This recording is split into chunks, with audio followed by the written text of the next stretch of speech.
কি করবে আল্লাহ? এটা তো এমন সময় না যে কিছু করার মতো অবস্থা আছে, কিছু করার মতো কিছু করার অবস্থা নাই। আল্ট্রাসোনোগ্রামের এই ভিডিওটি 11 বছরের এক শিশু কন্যার। মেয়েটি অন্তঃসত্ত্বা, যা জানতেন না পরিবার ও মেয়েটি নিজেও। মেয়েটি কেবল জানে তার পেট ভারী লাগে ও পেটে কিছু একটা নড়ে। আল্ট্রাসোনোগ্রামে জানা যায় শিশুটির পেটে প্রায় 5 মাসের বাচ্চা রয়েছে, অথচ মেয়েটি নিজেই একটি শিশু।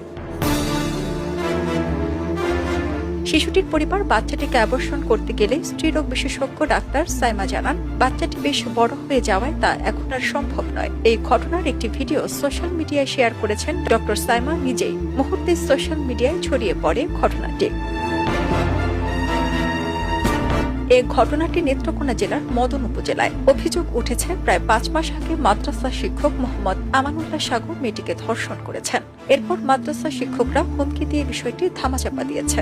বাবাহারা কিশোরী মেয়েটি নানির কাছে থেকে মাদ্রাসায় পড়াশোনা করেন। অভিযুক্ত শিক্ষক আমানুল্লাহ উপজেলার কাইটাইল ইউনিয়নের 5 হার বড়বাড়ি গ্রামের মৃত শামসুদ্দিন মিয়ার ছেলে।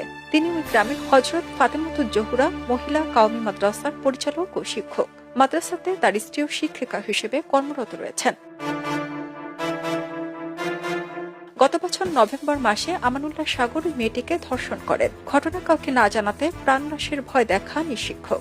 অন্য শিক্ষককে বলে মেয়েটিকে মাদ্রাসা থেকে বিতাড়িত করা হয়। 5 মাস পার হওয়ার পর কিশোরী মেয়েটির শারীরিক পরিবর্তন আসে।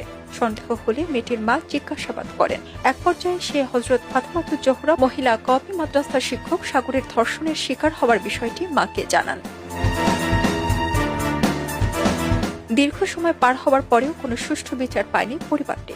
উল্টো ধর্ষকের হুমকিতে এলাকা ছাড়তে বাধ্য হয় শিশু মেয়েটির পরিবার। ঘটনার সত্যতা নিশ্চিত করেছে খবরের কাগজের নেত্রকোনা প্রতিনিধি।